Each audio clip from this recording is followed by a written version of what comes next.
lấy tủ thế này cái tí nữa nó để ta ăn cả lâu lâu tuổi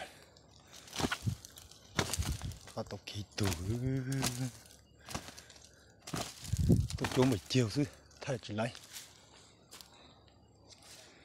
dùng ta giờ này lâu lâu này sao lại udah đi lịch lâu lâu tao có lưỡi thật ta đấy cái kia chỉ thật ta nữa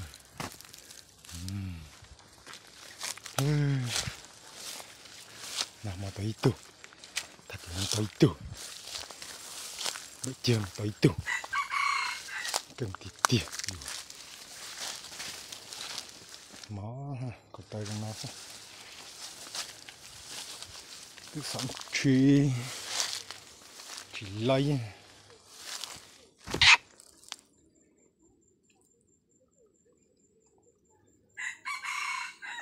có thật ta nữa tí nào từ từ bỏ của giờ video nào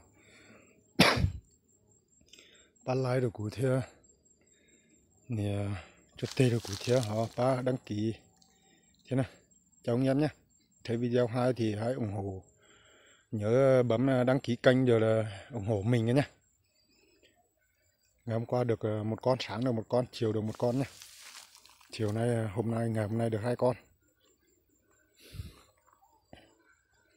Đẹp quá, rất là ok. Bụi già này không phải đơn giản đâu. Rồi chào anh em nhé, gần trời sắp tối rồi cho nên là phải dọn hành lý rồi là đi về thôi. Quá đẹp, đam mê gà rừng cho nên là đi mót gà cuối mùa. Chào anh em nhé.